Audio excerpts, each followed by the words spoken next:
The rain that Wednesday evening was the kind Boston knew well, soft, steady, the sort of rain that didn't bother to announce itself.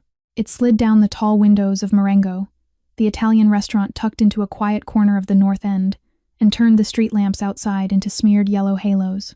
Inside, the air was warm with garlic and rosemary, the low hum of conversation, the faint piano from the corner where an old man played Puccini without sheet music. Damien Vance sat where he always sat on Wednesday nights, the corner table by the window, half hidden by a wooden divider, the seat that gave him a clear view of the door without being seen first. He wore a charcoal suit, black tie, a simple silver watch on his left wrist. The plate of saffron risotto in front of him had gone untouched for nearly 20 minutes. He wasn't hungry. He hadn't been hungry in a long time. 2 of his men sat 3 tables away, drinking espresso, pretending to read a newspaper. They were good at pretending. They had to be. The door opened, and a thin gust of wet air pushed inside. A little girl stepped in alone, no more than 6 years old, her navy raincoat dark across the shoulders where the rain had soaked through. She held a small canvas backpack against her chest like it was a thing she was afraid to drop. Her dark hair was damp at the ends. Her sneakers squeaked once on the polished floor before she remembered to walk softly. She moved between the tables with careful steps, scanning, and then she stopped in front of him. "Excuse me, sir," she said. "Can I sit here until my mom comes?" Damien looked up slowly. For a man whose eyes had taught grown men to look at the floor, his expression softened by half a degree. Surprise, mostly. He hadn't expected a child. "I'm sorry," he said, his voice polite but cool. "Why don't you find an empty table?" The girl glanced around the room. Every seat was taken, couples leaning toward each other over candles, a family laughing 2 tables down, a man typing on a laptop in the corner. "There aren't any, sir," she said. "Mom told me to wait inside because it's cold out there. I'll be very quiet." A waitress in a black apron appeared at her shoulder, her smile thin and apologetic. "Sweetheart, you can't stand here. Why don't you wait by the door? I'm sorry, ma'am." The girl's voice was steady, almost rehearsed in its politeness. "I'll be quiet. You won't even notice me." From behind, a heavier shadow stepped forward. Marcus Riley, broad-shouldered, his suit a touch too tailored, leaned down to Damien's ear. "Boss, let me handle this." Damien lifted one finger off the tablecloth. "Leave her, Marcus." Marcus paused. His eyes flicked over the girl once, twice, and something behind them sharpened, then went smooth again. He stepped back, but not before that flicker of recognition crossed his face. Damien didn't see it. The girl didn't either. Damien pulled out the chair across from him. "Sit down." She blinked at him, then climbed into the chair as if it were a piece of furniture in a museum. The backpack went onto her lap, her hands folded on top of it, knuckle over knuckle, exactly the way someone had taught her. "What's your name?" he asked. His voice had gentled without his permission. "Lily, sir. Lily Whitmore." The name hit him before he was ready for it. Whitmore. He held himself very still, the way a man holds himself when something he buried a long time ago suddenly knocks on the inside of a door. "Have you eaten yet, Lily?" "No, sir. Mom said we'd eat together when she gets back." He raised a hand. The waitress returned, softer now. "Roasted chicken, mashed potatoes, warm milk. Bread, please." Lily's eyes widened. "My mom will pay you back when she gets here. I promise. Consider it on me." For the first time in longer than he could remember, the corner of his mouth moved upward. She ate slowly, carefully, the way a child eats in someone else's kitchen. Every minute or two, her eyes flicked toward the door. Damien watched without watching. Her eyes were a particular gray-blue, not Clara's color, not exactly, but somewhere close. The color his mother's had been, before she died when he was a boy. Something cold and quiet stirred under his ribs, a premonition without a name. The door opened again. Lily lifted her face, and her whole body lit up at once. "Mom!" A young woman stepped through the door in a beige raincoat that the rain had turned 3 shades darker, her brown hair pulled back into a ponytail that had begun to come loose at the temples. Her cheeks were flushed from the cold. Her eyes scanned the room with the alert, half-frightened sweep of a mother who had been counting minutes for too long. When she saw Lily, the tension in her shoulders broke all at once. She crossed the room quickly and dropped to one knee beside the chair, her hands going to the girl's face, her arms, the damp hood of the navy coat. "I'm so sorry, baby," she said. "I was longer than I meant to be." "Were you good?" "I was good, Mom." Lily was already tugging at her sleeve, pointing. "Mom, this is the man who let me sit with him. He even bought me dinner." The woman lowered her head before she looked up. Her voice came out small, polite, the voice of someone used to apologizing to strangers. "I'm so sorry if she bothered you, sir. I had something urgent at the clinic next door." Damien had risen to his feet without thinking. It was a reflex from another life, a manner his father had pressed into him when he was a boy. Stand when a woman speaks to you. Stand when she enters a room. She lifted her face. Time, for a moment, did not move forward in the way it was supposed to. He saw her at 19, in a coffee shop near Tufts, a paperback open on the table between them, laughing at something he had said and trying to pretend she wasn't. "Clara," he said. The name came out lower than his usual voice, quieter. She took half a step back. The color left her face in one stroke. "Damien?" Lily looked from her mother to him, her small face creased with confusion. "Mom, do you know him?" Clara's hand closed tightly around her daughter's. "From a long time ago, sweetheart." A few feet away, Marcus had stopped pretending to read his paper. His eyes were on Clara, then on Lily, and they stayed on Lily a moment longer than they should have. Damien did not see it. Clara did not see it. Lily did not see it. "You just got here," Damien said. "At least sit down. Have a coffee." "Thank you, but no." Clara's voice was steady, but her hand was not. "Lily has a bedtime." She fumbled in her coat pocket, drew out a folded $20 bill, and laid it on the white tablecloth with deliberate care. "For her dinner." He pushed it back toward her with 2 fingers. "Clara, don't." "Damien." Her eyes were red around the rims, but her mouth held its line. "You're already here. I think the boundary is clear." "What boundary?" Lily asked, looking up. Clara's smile barely held. "Nothing, baby." Damien stepped forward, lowering his voice. "Where do you live?" "Is there a way I can, Damien?" She cut him off, gently. "Finally, it's been 7 years. Please, let it stay that way. 7 years." The number landed in his chest and stayed there. His eyes moved, against his will, to Lily. Clara guided the girl toward the door, one hand at her back. Lily turned at the threshold and lifted her hand in a small wave. "Bye, mister. Thank you for dinner." The door closed behind them. The rain swallowed the sound of their footsteps in less than a breath. Damien stood where he was. Through the wet glass, he watched 2 figures grow smaller down the sidewalk. A tall, slender shape, and a smaller one bouncing slightly to keep up until the angle of the street took them. Marcus was at his elbow. "Boss, you want me to look into her?" "No." Damien's voice was flat. "Leave her alone." But when he turned back to his table, his eyes caught on something he had not seen before.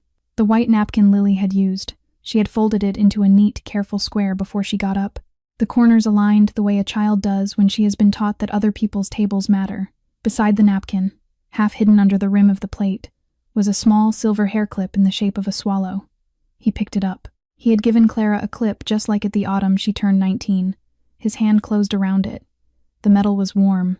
A few feet behind him, Marcus had already turned away, his thumb moving over the screen of his phone, his back to the room. Damien did not see it. Whatever had begun, had begun. The house on Beacon Hill stood dark except for the library on the 2nd floor. Damien stood by the fireplace with a glass of whiskey he had not touched, watching the low fire the way a man watches a clock he cannot read. The silver swallow clip lay on the table beside him.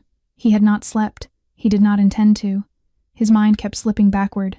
8 years ago, he had been 29. His father had been shot dead at a corner table at Lakonka 11 days before, and Damien had inherited a house, a name, 200 men, and a list of enemies, as long as his arm. He had met her 2 months later in a coffee shop near Tufts. She was 20, a nursing student, her hair falling out of a clip shaped like a swallow. She thought he worked in real estate. He let her think it. The days became 14 months, the only happy months of his adult life. It ended the night a black sedan began parking outside her building. 3 days running. Different plates. Same driver.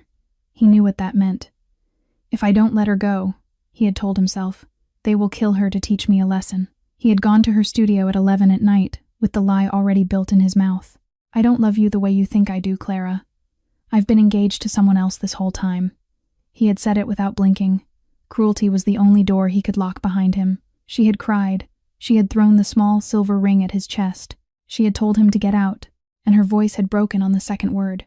He had stood in the rain on her street for nearly an hour before driving home. The next morning he had put 2 of his quietest men on her for 3 months. Then word came that she had moved with no forwarding address. He had told himself that not looking was love. He turned the clip in his fingers. 7 years. If she had carried a child from that night, The child would be 6 now. Lily was 6. The gray blue of her eyes, he had been telling himself all evening it was a trick of candlelight. It was not. That color came from the Vance side. It had belonged to his grandmother, and to his mother. He set the glass down. His hand was not entirely steady. He took out his phone and dialed a number that was in no contact list. Walter, I need everything on a Clara Whitmore, Boston area, quietly, off the books, nothing through the firm. He paused. And the child, Lily Whitmore, I need her exact date of birth. Across the river, in a small apartment in Dorchester, Clara pulled the blanket up to her daughter's chin. Lily's voice came thick with sleep. Mom, that man was nice. Clara bent, kissed her forehead, and did not trust herself to answer. She stepped into the hallway and let her back find the wall. Her hands found her face. 7 years she had spent building a life that did not have his name in it. School, work, a child, rent, sleep, a small, ordinary life she had earned with both hands. In a single rainy hour, all of it had cracked down the middle. He can't know, she whispered to the dark. He can never know. Outside, 4 houses down, a black car sat with its engine off. Marcus Riley lowered a small camera, looked at the photograph he had just taken, and lifted his phone to his ear. It's me, he said quietly. I have her address. 3 days later, Walter delivered the file in person. A thin manila envelope, hand to hand, no email, no copy. Damien opened it at his desk in the library, where the fire had not been lit again since that night. Clara Whitmore, 28. Registered nurse, Kearney Community Hospital. Single mother, 1 daughter, Lily Whitmore. Date of birth, March 14th, 7 years prior. He did the arithmetic without meaning to. The night he had walked out of her apartment had been the first week of June, 8 years ago. 9 months and 10 days, almost to the day, before the date on the page. It was too clean to be coincidence. He read further. Father, unknown. He sat at the desk without moving for what was probably half an hour. He did not pour a drink. He did not pick up the phone. When he finally stood, he carried the file to the fireplace, struck a match, and watched the paper curl black at the edges and then collapse into itself. There would be no copy. That afternoon, for the first time in years, he drove himself. No Eli in the passenger seat, no second car behind him. He parked half a block from her building in Dorchester and waited. At 3:40, Clara came around the corner with Lily by the hand. The girl was carrying a sheet of construction paper, a drawing of something he could not make out from that distance, and she was talking with her whole body, small hands lifting, head tilting, that particular skipping half-step of a child who has not finished the sentence she started 2 blocks ago. Then Lily threw her head back and laughed. Damien's hands went still on the wheel. That was his laugh, the one he had not used in years, the one his mother used to coax out of him when he was a boy. He did not get out of the car. He watched until the door of the building closed behind them. That night he called the hospital's main line and asked for Nurse Whitmore. A long pause, the click of a transfer, and then her voice, professional and a little tired. Nurse Whitmore speaking. Clara, it's me. The intake of breath was small, but he heard it. How did you get this number? I need to see you. One time. Damien, don't do this. I have my own life. I know. I'm not coming to break it. A silence. Then, quieter. What do you want? He had thought through every version of the question and could not ask any of them on a phone line. A coffee. 30 minutes. Anywhere you choose. She refused twice. The third time, with a tightness in her voice he remembered too well, she said, Tate. The one in Brookline. Saturday, 10. I don't have long. Saturday morning he was there 15 minutes early. No suit, a gray wool sweater, dark jeans, the kind of clothes she had once known him in. He took a corner table where the light was soft and the noise of the espresso machine would cover their voices. She arrived exactly on time. Her face was set. She did not take off her coat.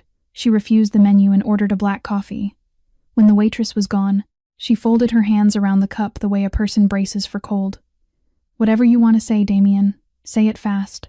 He took the small swallow clip out of his pocket and set it on the table between them. Lily dropped this. Clara looked at it. Her eyes filled, then cleared. Thank you for bringing it back. He looked at her. He did not look away. Clara, is Lily mine? Her hand jerked once around the cup. She set it down too carefully. The silence that followed was long enough to count 3 breaths. No. Her voice came out level, almost flat.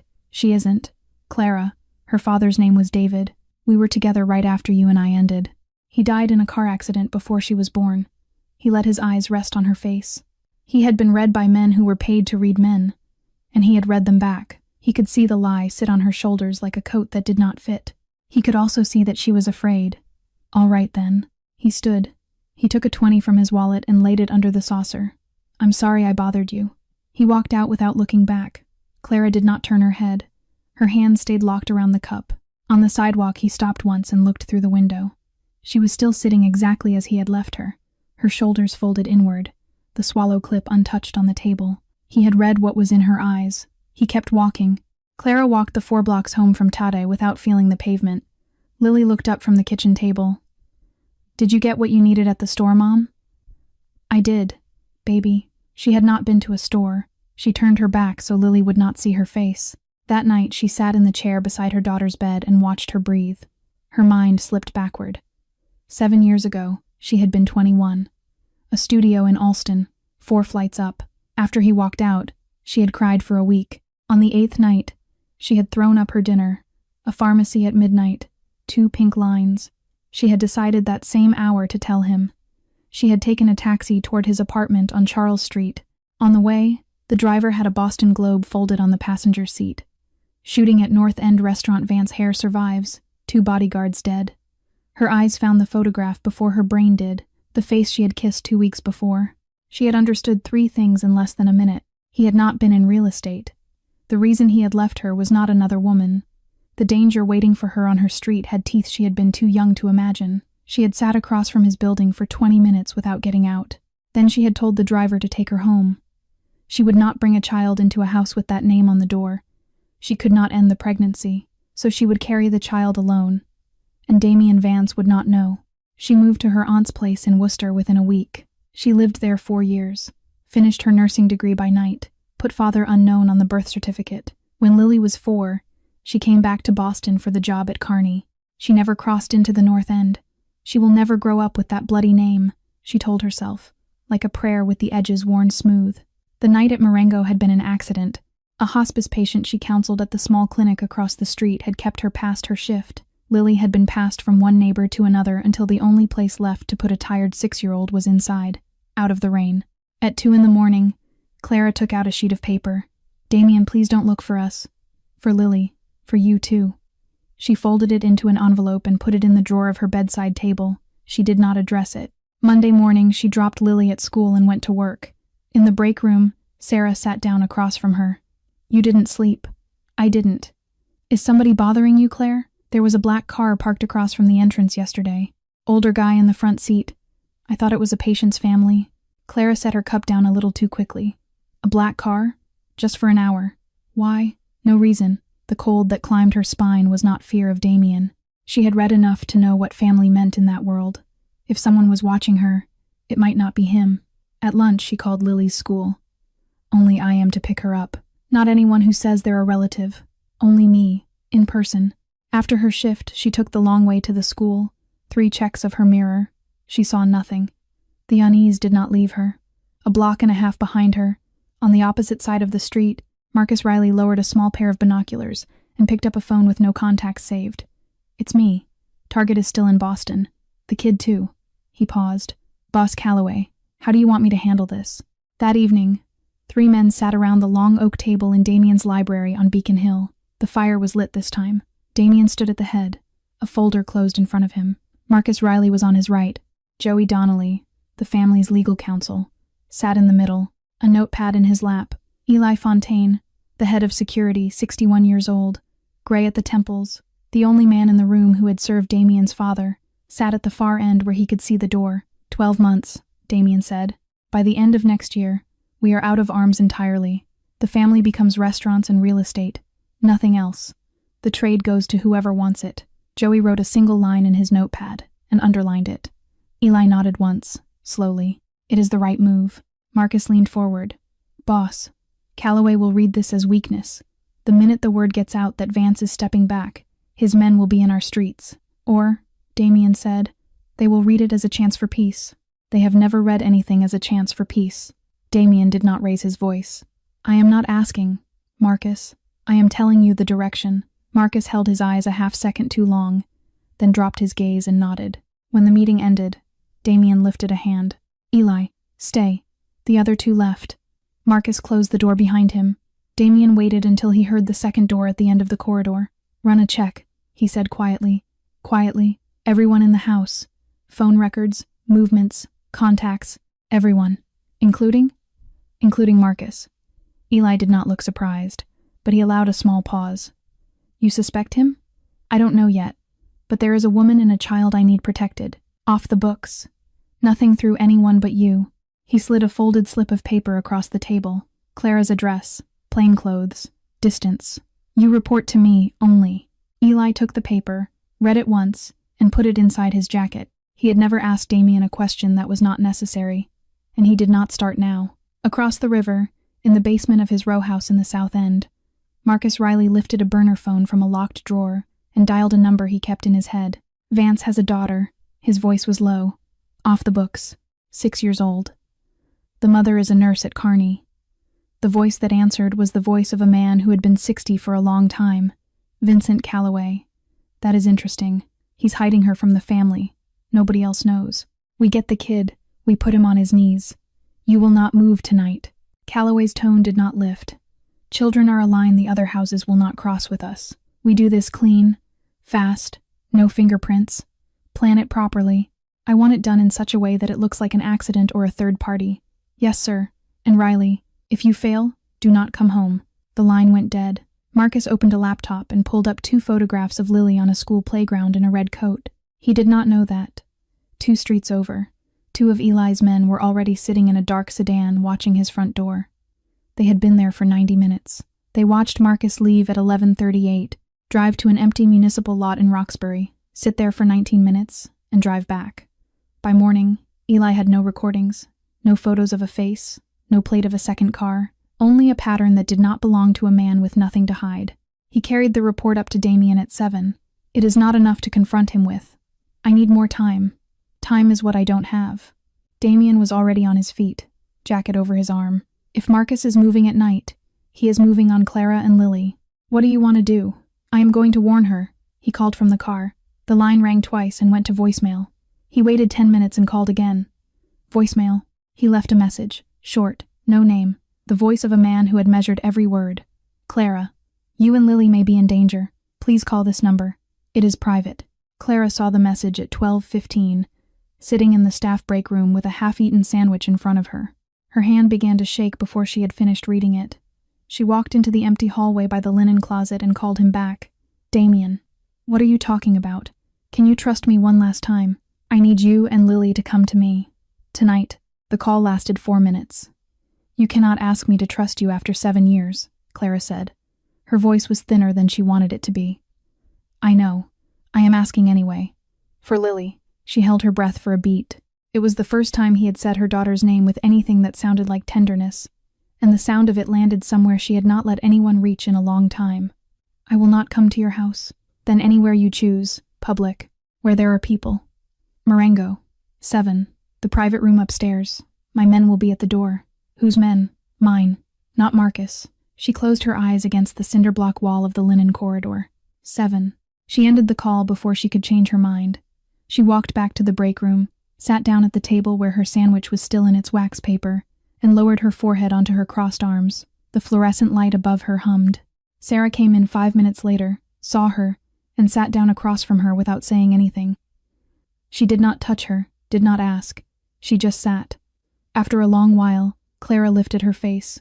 Sarah, if you found out the father of your child was somebody you thought could never be in your child's life, what would you do? Sarah looked at her carefully.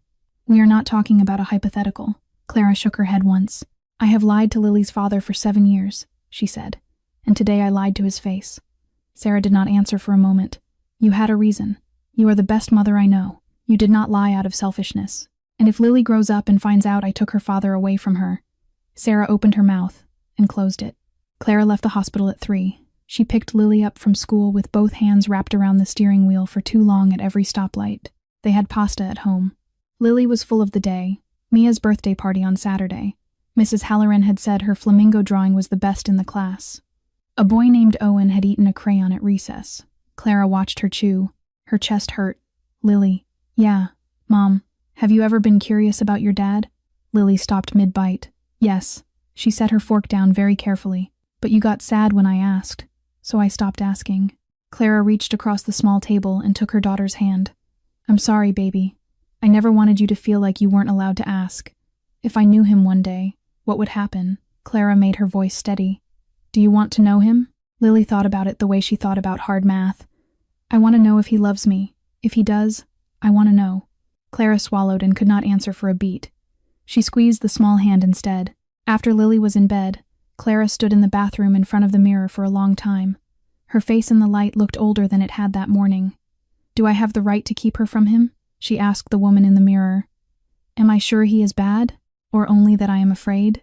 The memories came without permission. He had given her books instead of flowers. He had remembered she did not like onions. He had stood in the rain outside her door once for 40 minutes when her father died, because she had said she did not want to talk, and he did not want her to think she was alone. That man might be a mafia boss. He had also loved her with his whole chest, and the night he had walked out, the more she counted. The closer the math got. He had ended it the week before the shooting at Marengo. Not after. Before. He had known something was coming, and he had wanted her out of the line of it. That had been how he protected her. She sat down on the edge of the bed. The tears, when they came quietly. I have had him wrong for 7 years. She picked up her phone. 7 o'clock. I will be there. It was the first message of a life she had not yet decided to live. Across town, in a black sedan parked half a block from Lily's elementary school, Marcus Riley sat with a small notebook open on his knee. He had drawn the outline of the building. He had marked the side door, the dumpster bay, the line of sight from the crossing guard's post.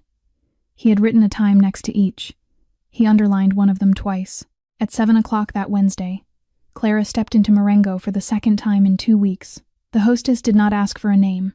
She was led through the side door, up a narrow staircase she had never noticed, to a private room on the second floor. 2 men in dark coats stood on either side of the door. Neither of them was Marcus. They did not speak. The shorter one opened the door for her without meeting her eyes. The room was small, warm, low-lit. A round table for 4, a window looking down onto Hanover Street, where the rain had started up again, and the brake lights of slow traffic crawled in the wet glass. Damien was already standing. Something in his face when she walked in was not the face she had seen at Tate. He looked, for an instant, like a man who had not been quite ready. Sit down, he said. She did not sit. She stayed near the door, her bag still on her shoulder. You said you had something to warn me about. Say it. Sit down, Clara. I need to tell you everything. No more pieces. She lowered herself into the chair across from him. She set her bag on the seat beside her, not on the floor. He took a breath, the way a man does before he steps off a ledge. I am the head of the Vance family. I inherited it 8 years ago, 2 months before I met you in the coffee shop at Tufts.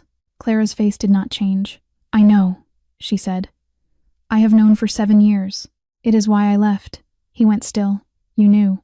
She told him. The taxi. The newspaper folded on the passenger seat. The headline. The photograph. The moment her brain had caught up with what her eyes had already seen. I went to your apartment that night. I was going to tell you. Her voice flattened. Tell you I was pregnant. He lifted his head. Clara, I read the article in the cab and I told the driver to turn around. I would not have my child grow up inside that. She did not soften her face. She did not look away. Lily is yours. I lied to you at Tate. I am sorry I lied. I am not sorry I raised her alone for 6 years. He closed his eyes. His hands locked together on the table, knuckles paling. For nearly a full minute, he did not speak. When he opened his eyes, his voice came out lower than usual, almost rough. Thank you. For keeping her. For not I couldn't. She cut him off. Even when, for 1 bad week, I thought about it. A long silence. He stood up and walked to the window. Outside, an umbrella crossed the street and disappeared. Clara, I am stepping out of the family. 12 months. The transition is already underway. She turned in her chair. You mean it. The night I left you, I did not want this life anymore. I did not have a way out. My father had been dead 11 days. 200 men were under me. If I had walked then, the streets would have caught fire. He turned back to her. I am strong enough now to walk without bloodshed. I am negotiating it. She studied his face for a long beat. Damien, you said warning. Warning of what? He told her. Marcus's pattern at night, the drive to the empty lot. Eli's instinct, his own. Her face went white. Sarah saw a black car at the hospital. That could be one of my men. Or his. I cannot promise which. He came back from the window and sat down. Tonight, you and Lily come back with me. To the house on Beacon Hill. Stay until I am done with him. No. She did not even pause. Lily will not sleep one night under a Mafia roof. You cannot go back to that apartment. It is not safe. They argued it down to a hotel, a place Eli would book under a name that touched no Vance paper. No connection on record. 2 floors of his men, all in plain clothes. Damien stood. I will take you to get her now. She nodded and stood up. He hesitated at the door. Clara. His voice was very quiet. I am sorry. For that night. For not trusting you to be strong enough to know the truth. She did not answer, but for the first time in 7 years, she did not turn her face away from him. At 8:30, Damien and Clara left Marengo through the kitchen entrance. Eli's black SUV was idling in the alley. Clara took the back seat. Damien drove. Eli rode shotgun, one hand resting easy on the door handle in the way of a man whose hand was never empty for long. They cut south through the rain. No one spoke until they were 2 blocks from the apartment in Dorchester. 3 minutes, Damien said. Get her. Get a bag. Come down. Clara nodded once. She did not trust her voice. She let herself in upstairs. Lily was on the couch with the neighbor's daughter, both of them under a blanket, watching a cartoon about a polar bear. The neighbor stood up. Everything okay? Everything's fine. I'm so sorry, Mrs. Halloran. We have to go. Lily turned, and her face brightened. She had spotted the SUV through the window. Her small hand pointed. Mom, that's the man from the restaurant. Clara made her voice cheerful. It came out almost convincing. It is, baby. He's taking us to a hotel for one night. A little surprise. Lily lit up the way only a 6-year-old can light up at the word hotel. She ran to her room. Clara stuffed 2 changes of clothes, the tooth fairy box of milk teeth she would not leave behind, and Lily's old brown bear into a duffel. Lily added a picture book and her drawing folder. 10 minutes, maybe a little more. Down on the street, Eli's eyes flicked to the side mirror. Boss. Movement. 4 men. 9 o'clock. Other end of the block. Damien's hand was on his phone before Eli finished the sentence. Clara, take her down the back stairs. Now. He did not wait for her answer. She heard the change in his voice through the receiver and obeyed before her brain caught up. She lifted Lily, duffel in the other hand. Hold on to Mommy. The first shot cracked from the front of the building, then a second. Lily screamed into Clara's shoulder. Quiet, baby. Hold on. Damien was out of the SUV with a pistol in his hand before the second shot finished. Eli was out a half-beat later, taking cover behind the engine block, returning fire short and controlled to make the men at the front of the block keep their heads down. Damien went around the building, up the rear stairs 2 at a time. He met Clara on the 2nd-floor landing. Lily lifted her face from her mother's collar and her eyes fixed on his hand. You have a gun. He put it behind his back, into the waistband, and crouched to her level. Lily, close your eyes for me. Don't look. Can you do that? She nodded once and pressed her face hard into her mother's neck. He took Clara's elbow and moved them down the rear stairwell, through the basement door, out into the small alley behind the dumpsters. Eli's voice on the phone. Terse, I have them. Go. Go. Damien hit a contact and a second car, parked 2 streets over for exactly this kind of night, pulled up at the mouth of the alley with its lights off. They were inside in less than 10 seconds. The driver pulled away without burning the tires. Behind them, 2 more shots and a third. Then Eli's deeper bark of a return. Cambridge safe house, Damien said. Side streets only, no bridges with cameras. Lily was shaking against her mother. Clara held her so tightly her own arms began to ache. Damien turned in the front seat and looked at them. He had seen many things in his life. He had not seen his own daughter trembling in fear in the back of a car. Something rose in him that he did not have a name for. It was hot and quiet and final. The safe house was a clapboard 2-story on a side street, a porch light on a timer, a small back garden no neighbor could see. Damien carried the duffel. Clara carried Lily. The girl had stopped shaking by the time they reached the bedroom on the 2nd floor, but only because exhaustion had taken her. Clara lay down on the bed beside her. Within minutes, Lily was asleep with her fist closed around the bear. Damien stood in the doorway. She's all right. Clara stepped out into the hallway and pulled the door almost shut. Damien, who just tried to kill us? Marcus. His voice was flat. As I suspected. He works for Calloway. His phone buzzed.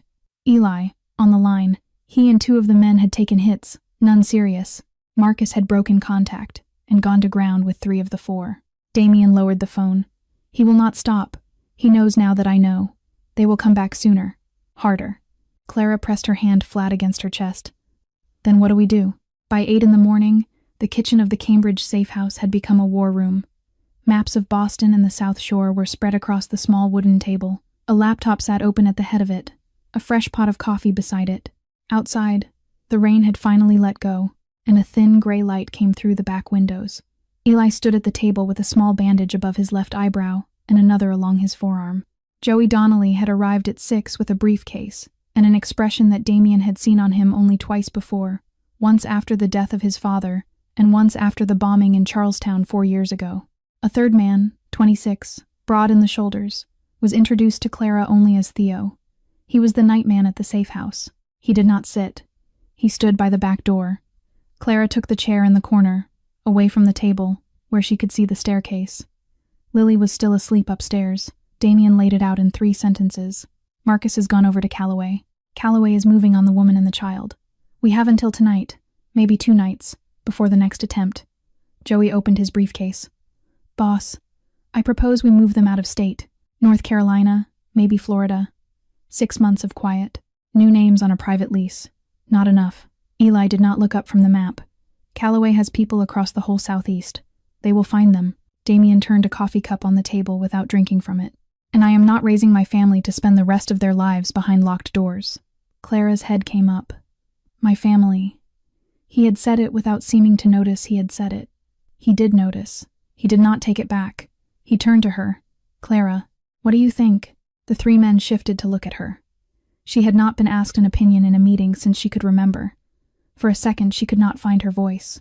I do not understand your world, she said, but I know one thing. If we run, she grows up afraid of every black car on the street. I will not have that for her. Damien nodded slowly. Right. He set the cup down. 2 steps. First, the woman and the child stay safe here. Then somewhere quieter, until this is closed. Second, we do not run from Marcus. We bring him in, and then we make Calloway sit at a table. Joey's pen stopped. Boss. Vincent Calloway is 60 years old. He has buried 2 sons in our wars. He will not sit at a table for any reason short of a gun, which is why I am not going to put a gun on the table. Damien paused. I am going to put down what he wants more than anything else. Eli looked up. What? Our exit from arms. The whole Northeast market goes to him. We are gone in 6 months. For a long beat, none of the 3 men spoke. Joey sat back slowly in his chair. Boss, that is 60% of the family's revenue. I had already decided to walk away from that line. I am only walking sooner. In return, Calloway signs a permanent ceasefire, witnessed by the Russos. And he hands me Marcus. Clara had not blinked since Damien had begun to speak. She was watching him make a decision that would gut a 30-year empire, and she understood, with a small, painful clarity, that he was making it for her and for her daughter. The meeting broke an hour later. Joey began drafting language. Eli took Theo into the next room to plan watches. Damien carried his coffee out to the small back porch. The cold morning air cleared his head. After a minute, he heard the sliding door. Clara stepped out and pulled her cardigan tight around her arms. You are giving up an empire. For us. I am giving up an empire that already cost me you once. I am not letting it cost me you and Lily a second time. She did not answer for a while. She looked out at the wet garden. Damien, you should know. Even when this is over, I'm not sure I can stay with you. He nodded. I know. I am not asking you to promise me anything. I am only asking you to let me protect my child. He paused. And you, whoever you choose, later, you will always be protected. That part does not change. Behind them, the kitchen door creaked open. Lily stood in the doorway, the brown bear under one arm, her hair sleep pressed to one side. Mom, where's the man? Mr. Will know. The Damien. He turned. You can call me Damien. She rubbed her eye with the heel of her hand. Damien, do you have pancakes? For the first time in his adult life, Damien smiled at a child. I will find a way to have pancakes. 3 days at the Cambridge safe house. Time held its breath. Damien did not leave the property. Eli handled the calls outside. Joey worked the Marcus problem from a borrowed law office in Brighton. The world outside kept moving in the way the world always does. And inside the small clapboard house, 3 people who had not lived under one roof began, in small, unsteady steps, to do exactly that. The first morning, Damien stood at the kitchen counter at 7, a phone propped against the salt shaker, a video on the screen titled, "Perfect Buttermilk Pancakes in 10 Minutes." He had read documents in 7 languages. He had never read a recipe. Lily climbed onto a chair beside him. "You are stirring too hard. Mom stirs softer."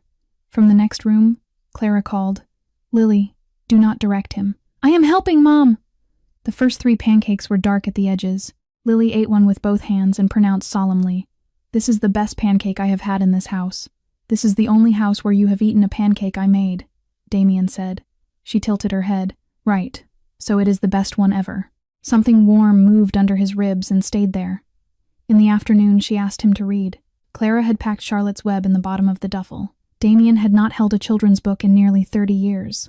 He sat on the couch and Lily pulled herself up beside him and leaned her small weight against his shoulder. And he read in his low, even voice the way he used to read poetry quietly to a girl in a coffee shop near Tufts. Clara watched from the doorway with her arms crossed. She remembered. Of course she remembered. He had loved books. It had been the part of him no one in his world knew about. The part she had thought was the real part, before she had known the rest of it. The second night, Damien tucked Lily in, Brown Bear under her arm, the nightlight on a low setting. "Damien, do you have a wife?" "No. Do you have any children?" He stopped with his hand on the blanket. "I have just found out that I do. Recently." She opened her eyes wide. "How old is she?" 6. Like you. Does she know you are her dad?" "Not yet. I hope she will, one day." Lily considered this with her whole face. "You should tell her. Everybody needs to know who their dad is." He could not answer. He bent and kissed her forehead before he could stop himself, and then pulled back as if the gesture had surprised him too. Her eyes were already closing. She did not protest. He stepped into the hallway and closed the door softly. Clara was standing against the opposite wall, with her arms wrapped around her own elbows. She had heard. "I am sorry," he said. "I should not have kissed her. Not before you said I could." "Damien," her voice was very low. "You are her father. You are allowed to kiss her." He looked at her for a moment. "Will you let me tell her?" Clara was quiet for a long beat.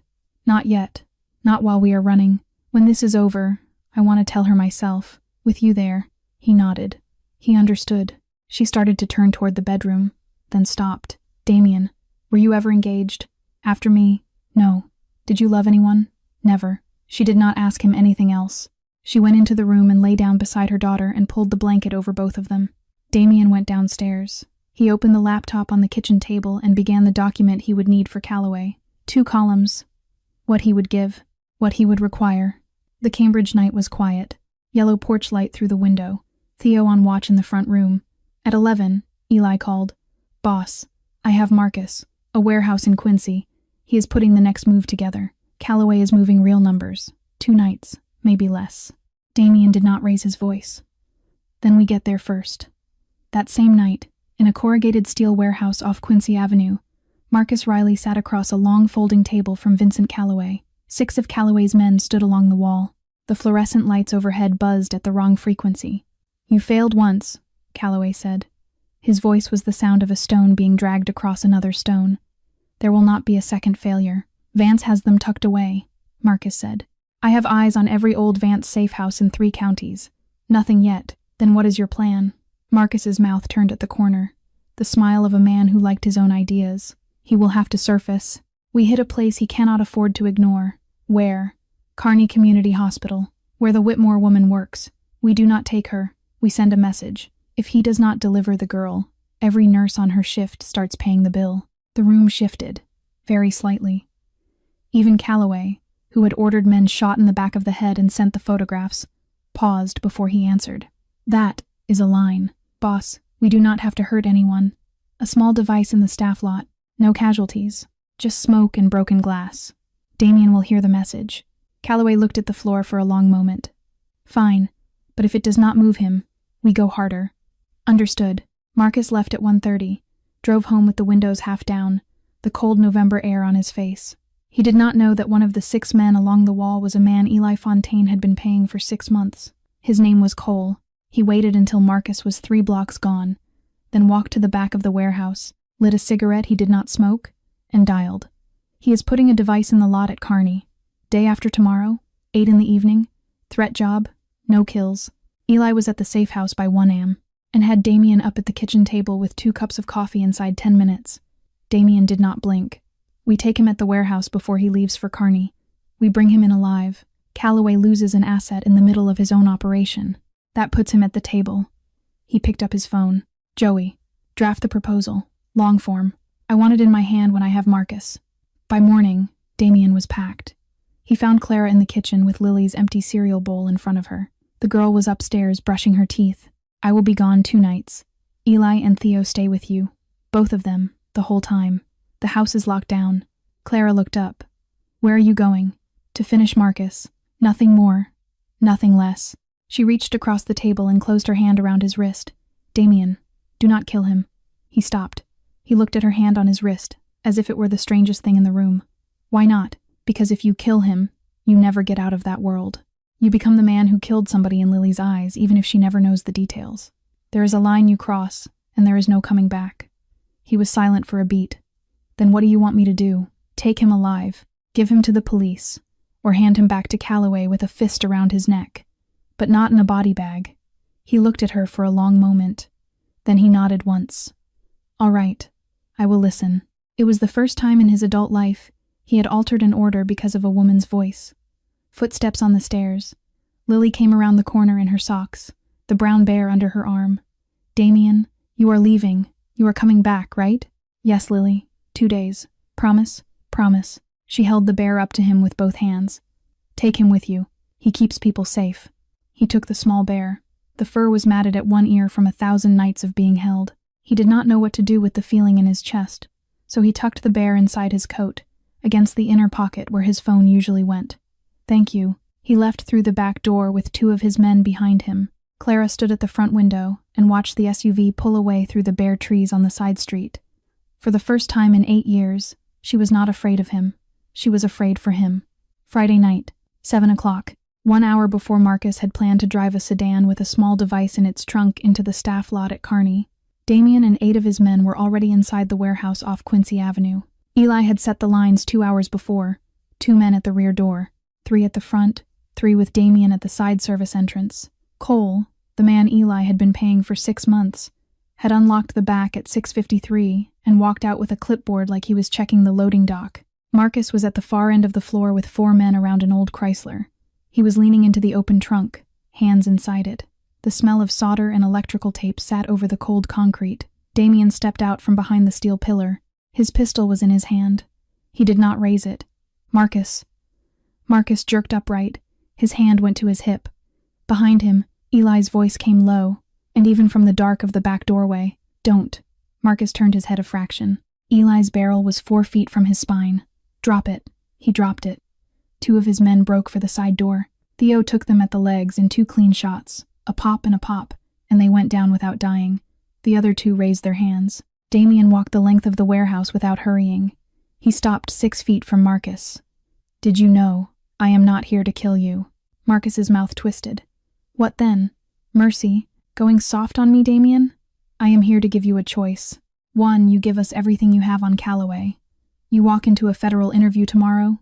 You take 20 years. Or 2, I hand you back to Calloway with paperwork that says you ran this operation alone." Marcus's smirk thinned out. "Calloway does not forgive a man who blows up his plan. You know that. Then choice 1. His voice was a hiss. "Cops, at least. Let me live." Damien nodded. From the side door, Joey came in with a laptop and a digital recorder, both already set up. He took the small folding table that had held the wiring kit, swept the parts to the floor with one arm, and set the equipment down on it. For 2 hours, Marcus talked. Names, dates, the Albanian shipments out of Chelsea, the bribed deputy in Suffolk County, the 2 unsolved bodies in the Mystic River Reservation, Calloway's structure, top to bottom, including a cousin in Providence Damien had not even known about. Joey recorded. Joey wrote, "Outside, Eli and 2 men were lifting the device out of the Chrysler's trunk, snipping the leads, separating the detonator from the charge." When Marcus came up for air, Damien stepped closer. 11 years. Why? Marcus did not look up at first. When he did, his face was older than Damien had ever seen it. "Calloway threatened my sister. She is in Vermont with my 2 nieces. I did not have a choice." For a beat, Damien did not speak. He had not known Marcus had a sister. "Why didn't you come to me?" because by the time I would have, I was already too far in. Marcus laughed, and there was nothing in it. When the job became the woman and the kid, I tried to slow it. Calloway told me he would put a man on my sister's porch first. I made the wrong call. I know I did. Damien stood for a long time without moving. Then he turned to Joey. Get a hold of the Vermont State Police. Today, I want his sister and his nieces in protective custody by sunrise. The family fund covers it. Quietly, Marcus looked up sharply. Boss, you confess. Your sister stays alive. That is the last thing I am ever going to say to you. By 11 that night, an anonymous call from a payphone in Dorchester sent 2 Boston PD cruisers to the warehouse off Quincy Avenue. They found Marcus Riley seated on the concrete with a confession on a thumb drive in his shirt pocket, 4 restrained men beside him, and a deactivated explosive device on the floor. Damien and his men had gone 20 minutes before. At 11:30, from the passenger seat of an unmarked car on the Mass Pike, Damien dialed a number from a fresh phone. Marcus is in the back of a Boston police car with everything he had on you. Vincent Calloway did not speak for a long while. Tomorrow, 10 in the morning, St. Stephen's, you and me, we talk. You have nerve, kid. It is not nerve. It is that I have something you want more than nerve. The line went dead. Damien was back at the Cambridge safe house at 1 in the morning. He sat in the dark on the porch for a few minutes before he went inside, the brown bear still inside his coat, against his ribs. Clara was still up when he came in through the back door. The lamp in the living room was on low. A blanket was folded over the arm of the couch where she had been sitting for the last 3 hours. You okay? I am okay. Marcus is with the police. I see Calloway in the morning. She let out a breath she had been carrying since dinner. You didn't, I listened to you. He is alive. She looked at him properly then. He was standing by the door because his coat was wet at the shoulders, and he did not want to bring the cold into the room. There was dust on the lapel, and a thin red line along his cheekbone where something had grazed him on the way out. She went to the small bathroom and came back with a cotton ball and a brown bottle. Sit. He sat. She tilted his face toward the lamp with 2 fingers under his jaw and cleaned the scrape carefully. You have been a nurse for too long. You are not the worst patient I have handled. He almost smiled. When she finished, she did not move her hand right away. They sat across from each other in the yellow light without saying anything. After a moment, he reached inside his coat and brought out the brown bear. The fur was warm from being against him. I kept my word to her. Clara took the bear from his hands. She had given it to Lily on her 3rd birthday, the first toy Clara had bought new, not from a thrift store. She turned it over in her palms, and tears rolled down her face without sound. Damien. She did not lift her head. When this is over, you can tell her. He looked up. You sure? Yes, she needs to know, and you need to be allowed to be her father. He did not answer for a long time. He just looked at her. Then he nodded. Once. He slept maybe 3 hours. By 6 he was at the kitchen counter making coffee, in a clean white shirt, the dark suit folded over the chair beside him. He heard the small footsteps coming down before he saw her. Lily appeared in the doorway in her pajamas, hair sleep-pressed, the brown bear back under her arm. You came back. He went down on one knee and opened his arms, and for the first time, he held his daughter the way a father holds his child. Both arms. Without thinking about it. I thought you were not coming back, she whispered into his shoulder. I promised. She wriggled out of the hug and produced a folded sheet of paper from behind her back. He opened it. A drawing in colored pencil. 3 figures standing in front of a small house with a yard. A tall man in a dark tie. A woman with brown hair. A girl in between them. At the top, in careful, uneven blue letters, Our house. That is you. That is Mom. That is me. And that is our house. He looked at the drawing for a long time. Long enough that Clara, watching from the kitchen doorway with a coffee cup in her hand, saw his eyes go red at the edges. He folded the paper in half along the existing fold, and again, and slid it into the inside breast pocket of his jacket. Did you draw it before I left? Or after? Before. But I added the words last night when you were gone. He had to swallow before he could speak again. Do you know that is one of the most important things anyone has ever given me? I know, she said. That's why I gave it to you. At 8:45 he was in the front hall with his coat on. He turned to Clara. If I do not come back today, Joey knows what to do. You and Lily are taken care of. Money, security, all of it. For life. Don't say that. She stepped close and took his hand. You are coming back. I will try. For the first time in 8 years, he leaned forward and kissed her, very lightly, on the forehead. She did not pull away. Lily wrapped her arms around his leg. Take Bear. He picked up the bear from the chair where he had set it. Always. The car was idling at the curb at 9. In the back seat, on the way into the city, he took the drawing out and unfolded it on his knee. Our house. The blue pencil. The crooked roof. The crooked letters. He understood then that he could not die today. His daughter had given him an address he had to come back to. At 10 in the morning, St. Stephen's Church on Hanover Street stood quiet, its red brick warmed by a thin, late autumn sun. The doors were unlocked. 3 rows of votive candles flickered along the side aisle, lit early by an old woman who had already gone home. It had been a neutral ground for as long as anyone in the North End could remember. Damien arrived 10 minutes early. He took a pew in the 5th row from the altar, the same row his father had once sat in to broker a truce that had lasted 4 years and ended with 3 funerals. He set his coat folded beside him. He did not cross himself. Father Pasquale stood at the door, hands folded in front of him. He had buried more men from these pews than he had married. He was 68 years old. He had presided over 6 conversations exactly like this one in 3 decades, and he did not ask questions about any of them. Eli and Theo waited in the vestibule. 2 of Calloway's men stood across from them. Nobody spoke. Everyone's hands were where everyone could see them. At 10 precisely, the door opened. Vincent Calloway came down the center aisle without hurrying. 60 years old, charcoal suit, gray vest, a face that had been weathered by a life nobody would have chosen. He slid into the pew beside Damien and set a black leather portfolio on the wood between them. "You cost me, Marcus." His voice was low enough that the candles did not flicker. "An 8-year investment. Marcus was your man from the start. I just sent him back." Calloway gave a short, dry laugh. "What do you want, Vance?" Damien did not turn his head. He spoke straight at the altar. 3 things. 1, a permanent ceasefire between our houses, signed by you and by me, witnessed by the Russos. 2, you stop everything aimed at my family. Clara Whitmore, the girl, no exceptions, in writing. 3, in return, I hand you the entire Northeast Arms Market. I am out within 6 months. Calloway's eyebrows drew together. Northeast? Maine, New Hampshire, Massachusetts, Connecticut, and Rhode Island. For a long beat, Calloway did not move. It was the thing he had been pushing toward for 20 years. "You are not serious. That book is $80 million a year." "I am serious. We are moving into legitimate. Real estate, restaurants, a small piece of tech. I do not need the trade." Calloway studied him. "I have heard you were transitioning, but the whole book, that is not negotiation. Vance, that is surrender. It is reassignment. I leave your world. You leave my family alone. I live the life I choose." "Why?"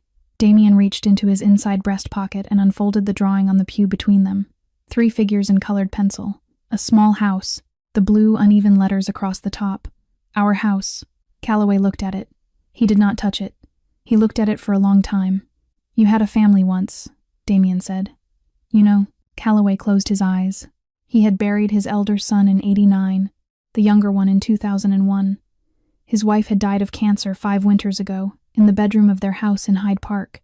He had not been there at the end. "You know how to push a man, kid." "I am not pushing. I am proposing." Calloway exhaled. Slow. "Fine. I agree. But I have one condition. Name it. You give me Marcus. Marcus is in federal custody. You have lawyers. Get him out. Get him to me." "No." Damien's voice did not rise. "Marcus has a sister and 2 nieces under my protection. I gave him my word." Calloway turned his head fully to look at him for the first time in the whole conversation. "You keep your word to a man who turned on you. I keep my word to a man who did the wrong thing for a reason I understand." The old man stared at him for nearly half a minute. Then he nodded slowly. "You are not your father."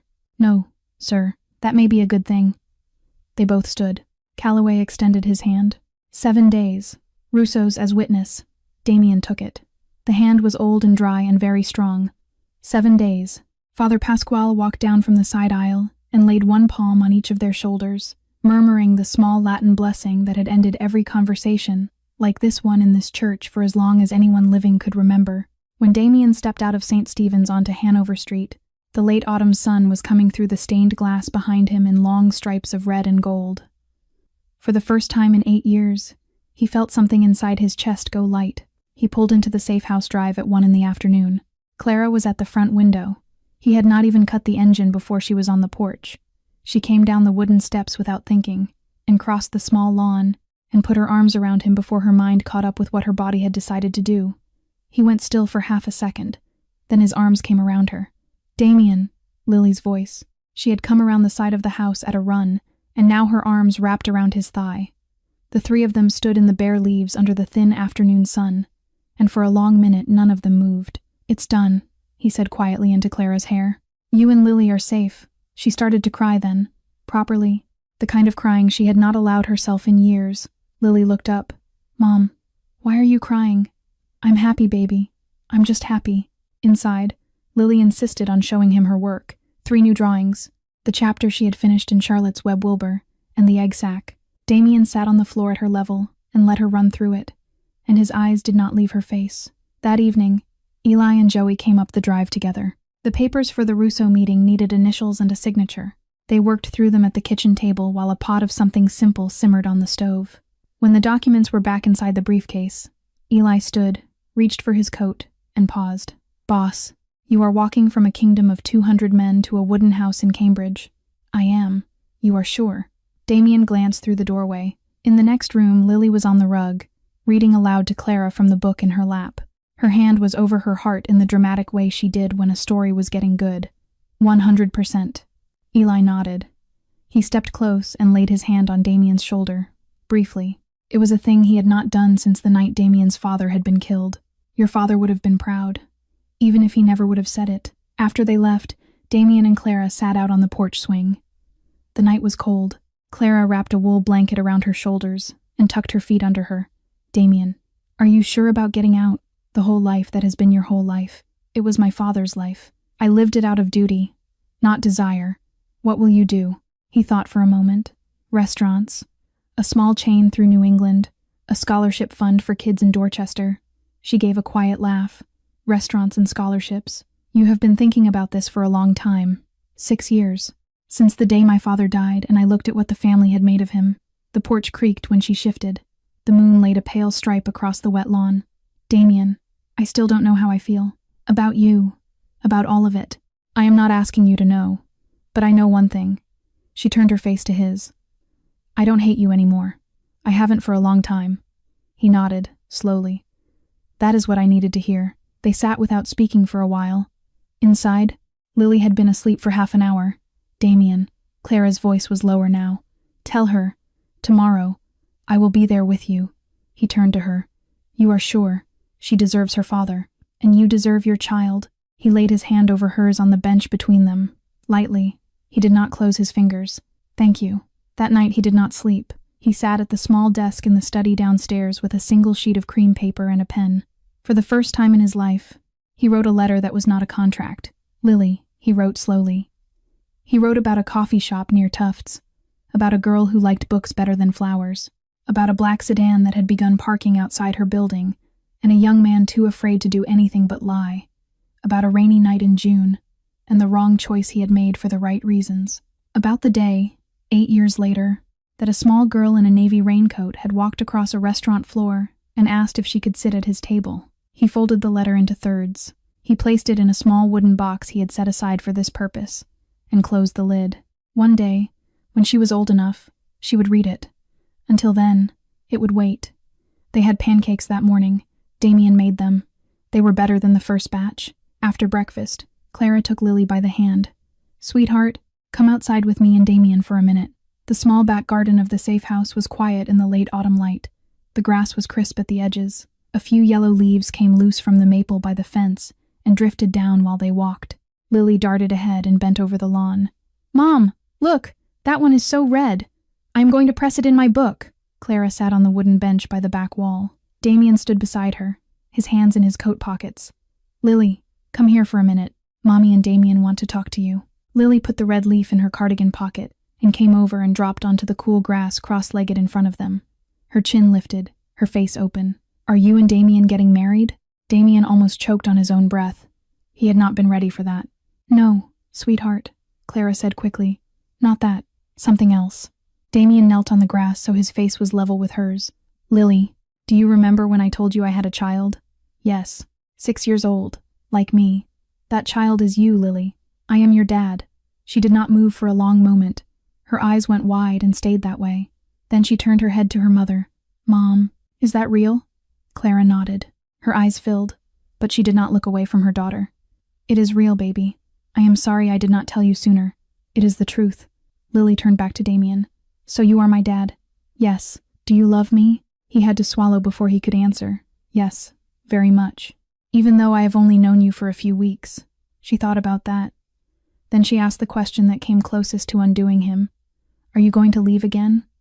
Like the dads in books, who go away. No, I am not going to leave. Promise? Promise.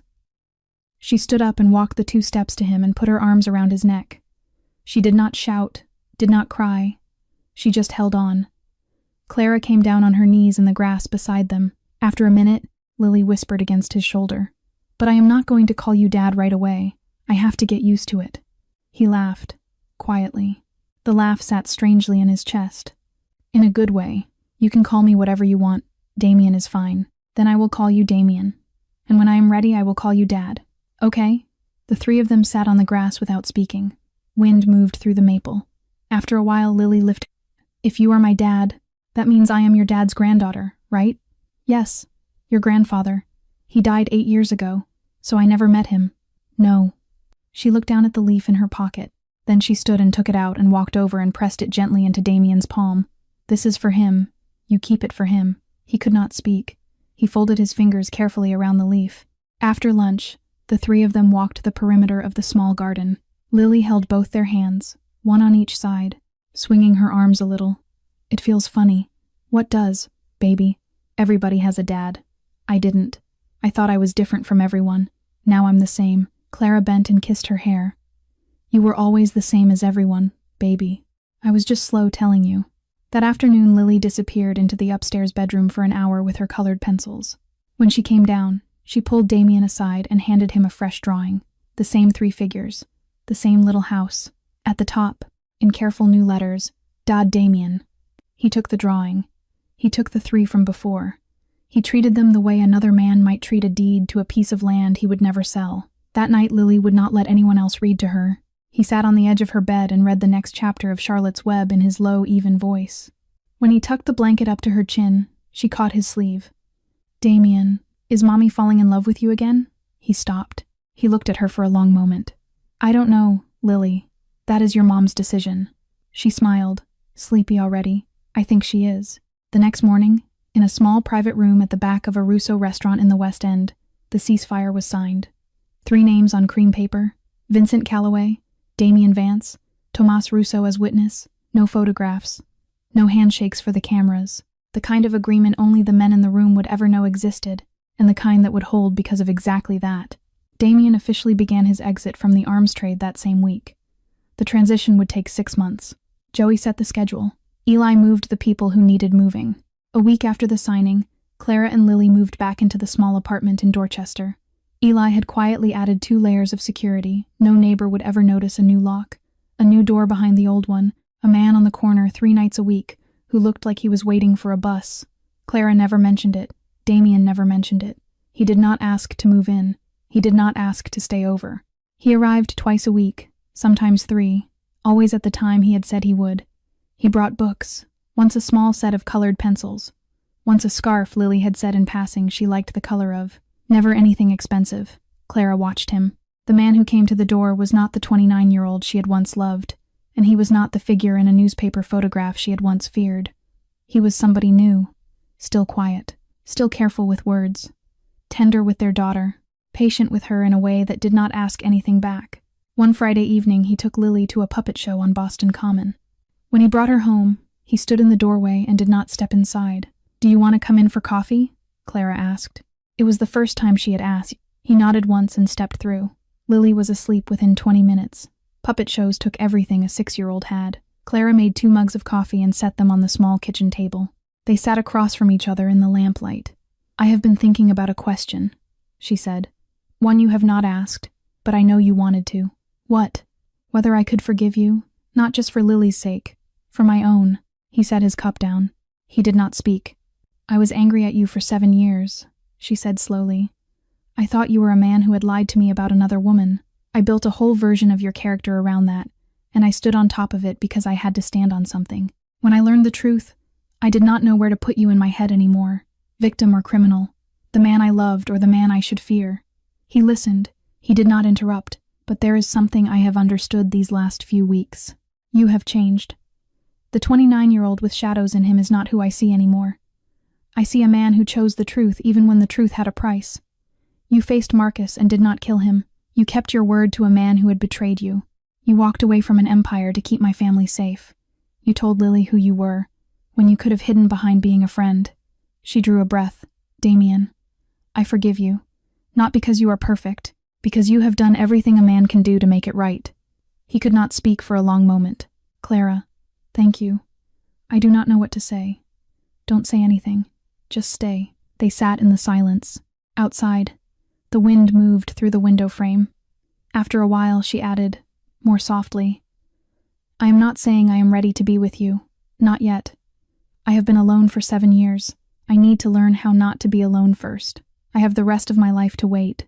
Don't say something that corny. You are not that kind of man.